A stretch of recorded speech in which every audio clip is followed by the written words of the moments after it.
미국에서 법률가로 성공하려던 한 젊은이가 있었습니다. 어느 날 스스로에게 질문을 합니다. 스스로에게 던지는 질문이 꼭 하나님께서 자기에게 질문하는 것과 같았습니다. 그래서 진지하기 시작합니다.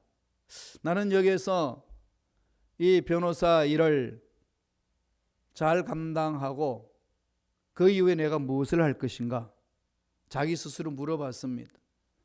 당연히 법률사무소를 만들어야지요. 마음속에서 그런 답이 있습니다.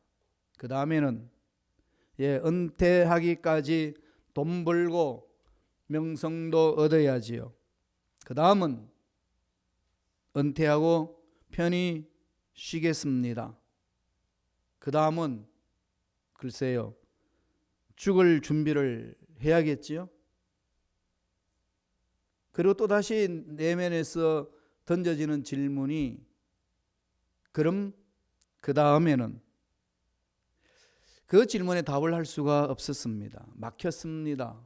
그렇지. 죽음을 준비하고 난 다음 무엇을 하지? 무엇을 해야 할까? 살아있는 삶은 언젠간 끝이 있는데 끝이 난 이후에 나는 어떤 삶을 살아야 하는가? 많은 사람들이 노후 대책을 합니다. 노후에 편안하고 행복한 삶을 살기 위해서. 그러한 것은 잘 준비하는데 죽고 난 이후에 나는 어떤 삶을 살아내야 하는가? 사후의 삶은 잘 준비를 못한다는 겁니다. 왜 그럴까요? 사후에 대해서 불확실하기 때문에 그렇습니다. 죽고 난 이후에 내 삶은 어디에 있는가?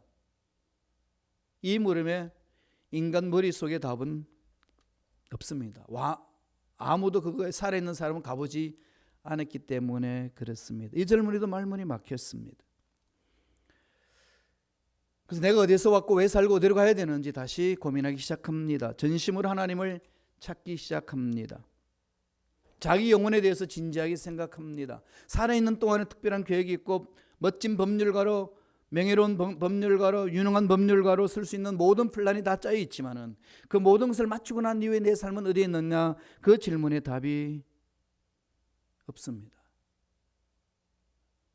나는 누구인가 던지는 질문 속에 예수 그리스도를 만나고 하나님을 깊이 체험을 합니다. 영적으로 깊은 체험을 하고 난 이후에 그는 엄청난 미국 사회의 변화를 일으켰던 사람입니다. 그 사람이 누굴까요? 미국의 제2차 대각성 운동을 일으켰던 찰스 피니 목사님이셨습니다. 원래 그분은 변호사였어요. 원래 변호사였는데 성령의 기름 부으심을 받고 성령의 찔림을 받아 하나님의 말씀을 연구하기 시작합니다. 로마서를 연구하면서 그의 생각이 바뀌고 삶이 바뀌었습니다. 인생 송두리째가 다 뒤집혀져 버렸습니다. 하나님이 부어주시는 그 사랑이 파도처럼 밀려오는데 감당하기 힘듭니다. 하나님께서 보여주시는 그 놀라운 미래의 세계, 영적인 그 놀라운 세계를 체험하게 하는데 너무 가슴이 뜨겁기 시작합니다. 감당할 수가 없었습니다. 하나님의 뜨거운 숨길처럼 그 심령을 사로잡았습니다. 너무 강력했기 때문에 그는 이렇게 기도했습니다. 주여, 더 이상 참을 수가 없습니다. 그만 보여주옵소서. 그렇게 열정적으로 하나님을 체험을 하고 그 성령 충만한 가운데에서 미국의 이 대각성 운동이 일어났을 때에 놀라운 성령의 역동적인 역사를 일으킨 일꾼이 되었습니다. 성령은 이처럼 사람을 변화시킵니다. 내가 어디서 와서 왜 살면 어디로 가야 되는지 불확실하게 생각해 왔던 그 모든 것들을 정확하게 알게 하시고 준비하게 하시고 그를 위해 인생 전부를 그릴 수 있도록 만드시는 분이 성령님이십니다. 우리가 살고 있는 21세기 전문적인 용어로는 포스트 모더니즘이라고 합니다. 모던이라는 것은 현대주의를 말하지 않습니까? 포스트가 붙었습니다. 이후, 현대 이후, 그러니까 후기 현대주의. 이게 일명 저와 여러분들이 사는 세상입니다. 포스트 모더니즘, 이 뭐냐? 정말 정의를 잘 못합니다. 너무 다양하기 때문에, 너무 각색으로 흩어져 있기 때문에 어떻게 이것이라고 말할 수 없습니다. 그러나 공통적으로 하는 말이 있습니다. 자기 멋대로 사는 세상, 자기가 좋은 대로 사는 세상, 절대가 없어지고 절대 권위도 없어지고 절대성이 다 사라졌습니다. 그래서 예수님만이 길이고 예수님만이 진리고 예수님만이 생명입니다 라고 강조하는 그 예수 그리스도의 절대적인 진리를 다 깨부수기 시작합니다. 그게 세상이에요. 이 속에 우리는 예수 믿고 있습니다. 이런 세상에 여러분 어떻게 예수님은 진리십니다, 생명이십니다, 우리 인생의 전부가 되고 절대자입니다 라고 외치면서 전달할 수 있을까요? 예수님은 우리를 향하여서 너는 세상의 소금의 빛이라고 했고 교회도 세상의 소금이요 빛이라고 말씀하셨건만 이 절대성을 부인하는 이 세상에 어떻게 빛과 소금의 역할을 감당할 수가 있겠습니까? 지금 교회 공동체는 내외적으로 고통을 겪고 있습니다. 내적으로 분열도 심하고 있을 뿐만 아니라 외적으로도 많이 돌팔매질을 받고 있습니다. 왜 그러냐 너희들 이거죠. 이 세상이 희망이 없고 이 세상에 길이 없는데 너희들마저도 올바른 길을 보여주지 못한다면 도대체 이 세상의 참 길이 무엇이냐라고 아우성치는 상황입니다. 아이러니한 세상 속에 우리가 살고 있고 빛과 소금의 역할을 감당해야 된다고 말하고 있습니다. 어떻게 살아야 되죠? 어떻게 우리는 빛과 소금의 역할을 감당하며 살아야 될까요? 그 길을 오늘 예수님이 읽었던 본문 말씀을 통해서 우리에게 가르쳐 주고 있습니다. 그 길을 보여줍니다. 무슨 길이냐요? 길이라고 이야기합니까? 전능하신 하나님께 부르짖으라는 겁니다. 기도하라는 겁니다. 길을 찾으라는 겁니다. 그 길을 찾는데 두들기고 구하고 찾고 매달리면은 하나님은 응답해 주신다고 그러십니다. 그러시면서 참 이해하기 어려운 말씀을 툭 던져줍니다. 무슨 말씀인가요? 누가복음 11장 13절 말씀이에요. 다 같이 한번 읽어볼까요? 한 목소리 압도합니다.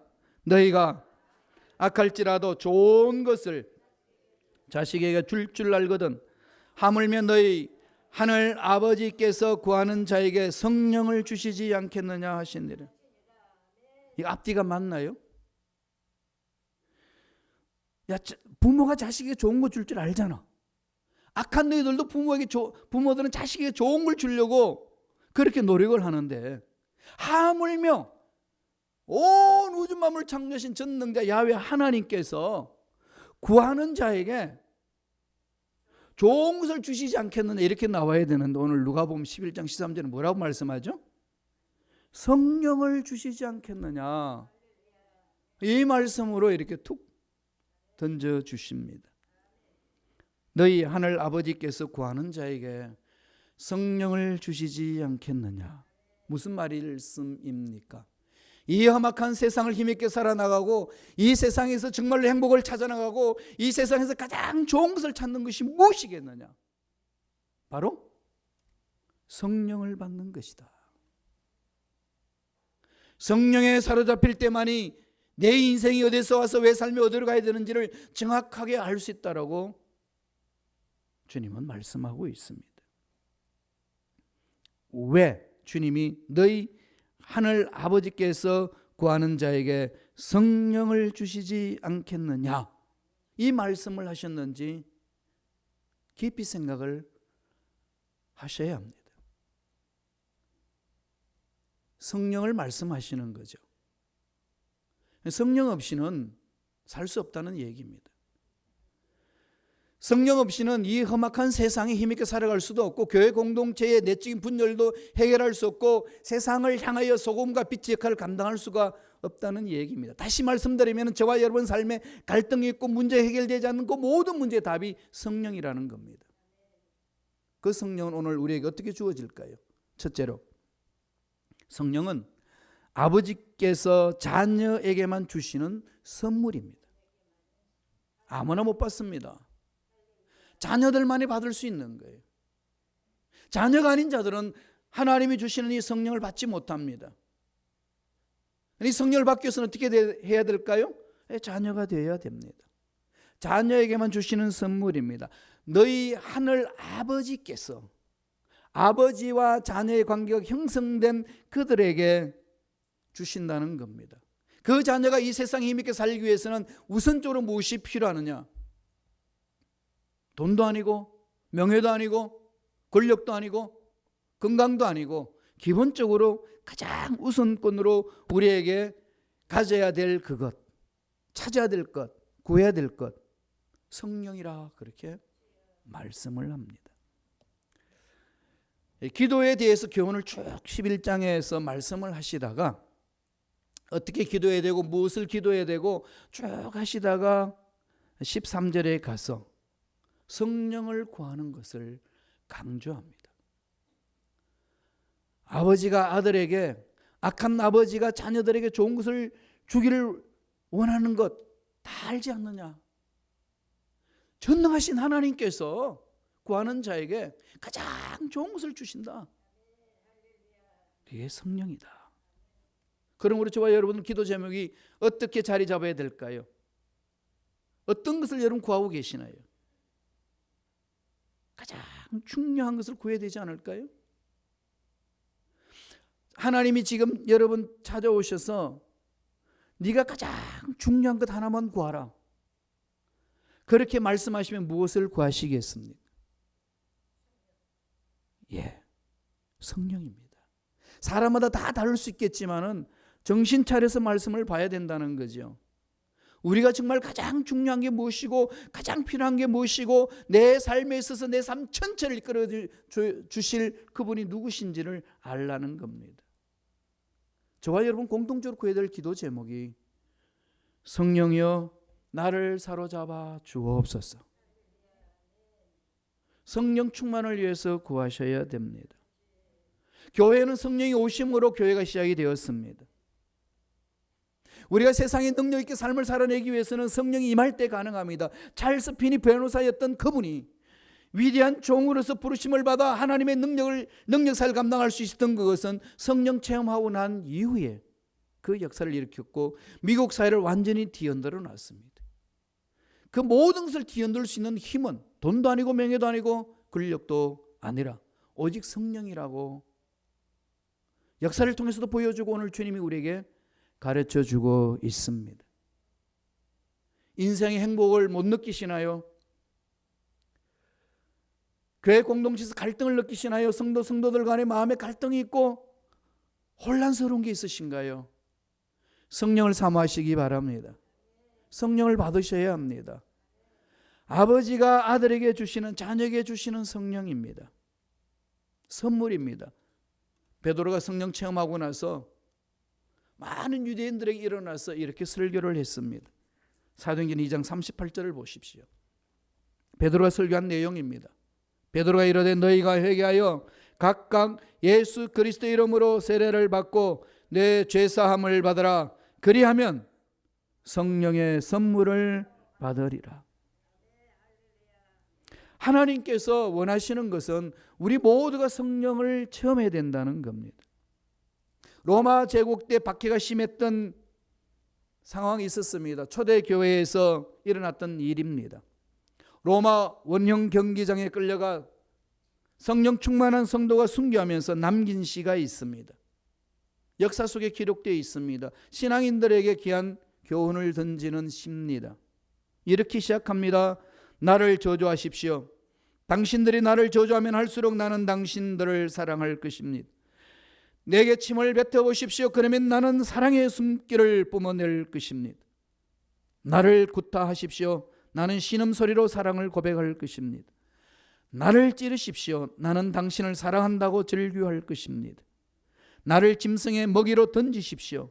나는 사랑의 제물이 될 것입니다. 나를 불태우십시오. 그러면 나는 사랑의 열기로 당신의 정우의 가슴을 녹일 것입니다. 뭐 영화 속에서도 봤습니다만 네로 황제가 죽음이 너무 두려운데 죽음이란 말만 자기 귀에 들리는 말하는 사람이 있으면 그 자리에서 죽여버렸던 그 죽음을 두려워했던 자가 막상 그리스도인을 핍박할 때에 그리스도인들을 이 경기장에 풀어놔놓고 사자들을 집어넣었을 때 그리스도인들이 사자한테 잡아먹히면서 찬양을 합니다. 웃으면서 잡아먹힙니다. 이 사실을 목격하고 미칩니다. 어찌하여 저러냐. 하나님의 사랑, 성령의 기름 부으심을 체험하지 않는 자는 그것을 이해할 수가 없습니다. 초대교회는 그런 강력한 힘이 있었습니다. 돈은 없었지만, 그들은 권력은 없었지만, 그들에게 뭉치는 강한 힘은 없었지만 그들 속에 성령 체험한 능력이 있었습니다. 그들은 예수 그리스도 이름의 권세가 있었습니다. 그리 안전뱅이를 향하여서 나사렛 예수 이름으로 명하노니 일어나 걸어라. 네가 원하는 금과 은은 없지만은 내게 있는 것으로 내게 던져주노라. 예수 이름으로 일어나 걸어라. 그게 초대교회의 강력한 힘이었습니다. 오늘날 교회는, 현대교회는 어마어마한 건물이 있습니다. 수많은 사람들이 몰립니다. 돈이 있습니다. 그런데 예수 이름으로 일어나 걸어라라고 명할 수 있는 그 권세가 허물어지고 있습니다. 우리는 어디로 가야 할까요? 성령을 체험하셔야 합니다. 미국 펜실베니아주에 아주 유명한 명물 둘이 있었습니다. 하나는 별명이 마른 막대기 목사. 상상이 되나요? 마른 막대기 목사라는 분이 있었는데 이분은 교회 부임하는 곳마다 6개월을 넘기지 못하고 쫓겨납니다. 몸은 깡마르고 성질이 사납고 은혜가 없고 늘 정죄가 앞섭니다. 너는 왜 이래? 저는 왜 저래? 늘 정죄합니다. 성도들 간의 관계가 형성이 되지 않습니다. 너무 힘든 분이셔요. 또 하나의 명물은 그 도시에 유명한 교회가 하나 있는데 교인들이 하도 싸움만 하고 은혜도 하나도 없기에 오는 목사마다 자주 쫓아내는데 버틸 목사가 없습니다. 교회 별명을 마른 막대기 교회라고 했습니다. 마른 막대기 목사님이 계셨고 마른 막대기 교회가 있었습니다. 그래서 마른 막대기 목사님이 노회장을 찾아가서 내가 갈 만한 교회에 있으면 한번 소개시켜 주시옵소서. 노회장이 성질을 부리며 이 사람아 자네가 갈 교회가 있겠냐. 야단치고 있는데 마른 막대기 교회 장로님이 오셔가지고 노회장님 우리 교회 목사님을 모시고 싶은데 소개해달라고 하루 사이에 두 사람이 찾아와서 이야기가 있습니다. 그때 노회장이 이건 하나님의 계시다 생각해서 마른 막대기 목사님을 마른 막대기 교회에다가 소개했습니다. 그러면서 마른 막대기 목사님한테 이제는 끝이라고 생각하고 마른 막대기 교회를 섬겨라. 그리고 마른 막대기 교회의 장로님들을 불러서 이번에 마른 막대기 목사님이 가시니까 마지막 목사님으로 생각하고 잘 섬겨라. 그리고 부임을 하게 하셔서 침 예배를 드렸습니다. 어떻게 됐을까요? 상상 한번 해보세요. 교회는 마른 막대기 교회고 정제가 나무하고 쌈판이 나무하는 교회요. 그 교회에 마른 막대기 목사님이 부임했습니다. 이 목사님은 하도 정죄하고 성질을 까탈스럽기 때문에 어느 누구한테도 이쁜 소리가 나가지 않았습니다. 피해 다닙니다. 그런데 노회장이 마지막으로 하니까 이 목사님이 기도원으로 달려갔습니다. 주여 마지막 마른 막대기 교회 갑니다. 그렇게 부르짖었고 마른 막대기 교회 장로님들이 모여가지고 기도했습니다. 주여 우리 마른 막대기 교회가 마지막입니다. 마지막으로 목사님을 모십니다. 그렇게 시작을 했습니다. 3개월 후에 노회장이 갔더니 교회가 난리 났습니다. 왁적 시끄럽니다. 얼마나 시끄러운지 모릅니다.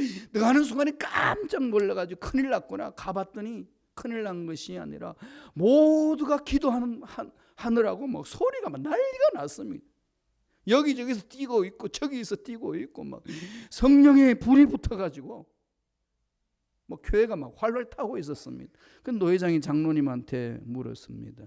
장로님, 어떻게 된 겁니까? 물었더니 목사님, 마른 막대기 교회에 마른 막대기 목사님이 부임하여 둘 다 불이 붙으니 얼마나 잘 타겠습니까? 성령의 불은 뒤집는 역사가 있습니다. 아무리 세상이 힘들고 아무리 내 인생에 문제가 많이 꼬여있단다 할지라도 성령의 기름 부음이 있는 그곳에 성령의 불길이 타오르면 반드시 변화될 줄로 믿습니다. 아버지가 자녀에게 주시는 이 선물 받으셔야 됩니다. 그죠? 자녀에게 주는 거잖아요. 두 번째, 성령은 아버지께서 주시는 가장 좋은 선물이라는 거예요. 가장 좋은 선물. 말씀 한번 읽어볼까요? 마태복음 7장 11절입니다. 다 같이 한 목소리 천천히 읽습니다. 너희가 악한 자라도 좋은 것으로 자식에게 줄 줄 알거든 하물며 하늘에 계신 너희 아버지께서 구하는 자에게 좋은 것으로 주시지 않겠느냐. 좋은 것. 마태복음에서는요, 좋은 것을 했습니다. 이걸 오늘 누가복음에서는 어떻게 표현하나요? 성령을 주시지 않겠느냐. 우리 인생을 윤택하게 만들고 우리 인생을 행복하게 만들고 내 인생의 문제를 풀어주는 그 좋은 것은 바로 성령님이시라고. 이렇게 결론 내려줍니다. 그럼 무엇을 구해야 될까요? 좋은 것을 구해야 되잖아요. 주님이 가르쳐 주셨습니다. 하나님의 말씀을 통해서 우리 가르쳐 줍니다. 우리 인생에 가장 좋은 게 무엇이냐? 바로 성령 하나님이시라고 말씀합니다. 이 성령을 사모하셔야 돼요. 가장 좋은 것이라는 그 사실을 알고 여기 집중해야 됩니다. 받으면 좋고 안 받으면 그뿐이고 아닙니다. 여러분 이 세상에서 가장 좋은 거 주신다면 안 받으시겠어요? 오늘 제 기도를 완전히 송두리째 뒤집으라는 그 얘기입니다. 세상에 이것도 필요하고 저것도 필요하지만 그 모든 것들을 다 종합 선물 세트로 주실 수 있는 분 성령님이시라고 그걸 말씀합니다. 주님도 십자가에 돌아가시기 전에 제자들에게 권면합니다. 야, 내가 간다 그랬더니 얼마나 두려워합니까? 제자들이 너무 두려워하는 자기 스승이 간다 그러니까. 어리의 돌새 베드로는 주여 그런 약한 소리 하지 말라고. 하나님의 뜻을 완전히 무시한 채 자기 생각대로 막 이야기를 합니다. 그러한 제자들에게 주님이 이 말씀을 합니다. 요한복음 14장 16절 17절입니다. 다 같이 한번 읽어볼까요? 요한복음 14장 16절 17절 한 목소리로 읽겠습니다. 내가 아버지께 구하겠으니 그가 또 다른 보혜사를 너희에게 주사 영원토록 너희와 함께 있게 하리니 그는 진리의 영이라 세상은 능히 그를 받지 못하나 이는 그를 보지도 못하고 알지도 못함이라 그러나 너희는 그를 아나니 그는 너희와 함께 거하시며 또 너희 속에 계시게 했습니다. 성령이 오시면 삶은 변화되고 우리 두려움은 쫓겨나게 되어 있습니다. 성령께서 우리의 생각을 새롭게 만드시고 우리의 마음을 새롭게 만드시고 우리의 삶을 새롭게 하는 겁니다. 예수를 믿는 순간에 새 존재가 되었잖아요. 새 존재가 된 사람은 날마다 성령에 사로잡혀서 새롭게 예수를 닮아가야 합니다. 어제보다 오늘 더 예수님을 새롭게 닮아가야 되는 것이고 내일은 오늘보다 더 새롭게 예수님을 닮은 모습으로 나아가야 합니다. 내 신앙생활 30년을 했다면 30년 전의 나의 모습과 30년 후의 나의 모습은 온전히 바뀌어 있어야 됩니다. 이게 성령 체험한 자의 삶의 특징입니다. 성령이 임하면 관점이 달라집니다. 바라보는 것이 달라집니다. 컵에 물이 반점이 있을 때 여러분 어떻게 보시나요? 이건 늘 여러분들이 세상 살면서 생각해야 됩니다. 컵에 반이 물이 있을 때에 컵에 반이나 물이 없어요. 물이 반이나 없습니다. 이렇게 하는 사람이 있어요. 그건 어떤 사람은 컵에 물이 반이나 있습니다. 똑같은 사실을 설명을 하는데 바라보는 눈은 완전히 다른 거죠. 없다는 것에 집중하는 사람에게 있는 반면에 있다는 것에 집중하는 사람이 있습니다. 세상도 그렇지 않습니까? 임진왜란 때에 이순신 장군이 모함받고 귀양가에 있을 때에 일본 사람과 싸워서 배를 다 잃어버립니다. 12척밖에 남지 않았어요. 그래서 왕에게 보고됩니다. 다 파괴됐고 12척밖에 없습니다. 그때 이순신을 다시 복군시킵니다. 왜군을 물리치라고. 다 보고합니다. 안 된다고. 근데 이순신은 뭐라고 보고합니까? 소인에게는 12척 배가 남아 있습니다. 모두는 다 12척밖에 없기 때문에 안 된다고 외치는데 그 장군은 12척이나 남아 있습니다. 그와 함께 왜군과 싸워서 이깁니다. 세상도 이렇습니다. 전능하신 하나님을 믿는 저와 여러분, 성령을 받으면 눈이 어떻게 될까요? 바뀌어지는 거예요. 새로워지는 겁니다. 은혜 받았다는 게 뭡니까? 안 된다고 생각했던 것이 성령이 안에서 되는 줄로 믿습니다. 고백하는 거 아니겠습니까? 나를 괴롭히는 그 사람을 바라봤을 때 저 사람 꼴도 보기 싫어하는 그 눈이 은혜 받고 나니까 긍휼히 여겨집니다. 내가 기도해 줘야지. 나라도 그를 끌어안아 줘야지. 눈이 바뀝니다. 성령 받은 자는 그런 거예요. 그래서 주님이 요한복음 14장 12절에 이런 말씀을 우리에게 던져주십니다. 읽어볼까요? 14장 12절입니다. 요한복음. 내가 진실로 진실로 너에게 이르노니 나를 믿는 자는 나의 하는 일을 저도 할 것이요 또한 이보다 큰 것도 하리니 이는 내가 아버지께로 감이라. 우리가 무엇인데 주님보다 더 큰 일을 할 수가 있겠습니까? 이것은 성령을 말씀하시는 거거든요.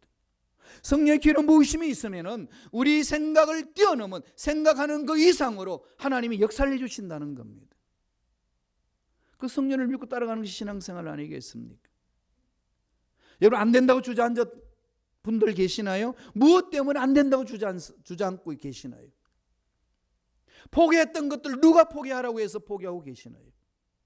전능하신 하나님 포기하라고 하셨나요? 문제가 아니면 세상 사람이 아니면 나의 경험이 안 되는 건 안 되는 거야 라고 포기하게끔 만들었나요? 돌아보세요. 속지 마세요. 악한 영들은 어떻게 하든지 하나님의 위대하심을 체험을 하지 못하도록 막습니다. 주님은 말씀합니다. 성령을 체험한 자 나의 하는 일을 저도 할 것이요 또한 이보다 더 큰 것도 하리니 더 큰 것도 하리니 아버지께로 감이라. 내가 아버지께로 가면 성령이 너에게 임해 있어. 성령이 너희를 사로잡을 때에 너희들은 더 큰 것도 할 수 있으리라. 우리는 그게 몸부림을 쳐야 돼요. 이 도전을 받아야 되지 않습니까? 시카고가 환경이 어렵고 힘들고 다 아는 사실이에요. 여기에 매일 이유가 어디 있습니까? 이보다 크신 분 하나님이 계시는데. 순범 시카고 성도 여러분, 일어서십시다. 성령 안에서 다시금 일어섭시다. 안 되는 거 바라보지 말고 없는 거 보지 말고 있는 거 부여잡고 하나님께 매달려 하나님이 역사하시면 될 줄로 믿습니다. 은혜가 넘쳐나기를 축원합니다. 마지막으로 성령은 자녀들 중에서 구하는 자에게 주시는 선물이에요. 구하라는 겁니다. 구해야 돼요. 매달려야 됩니다.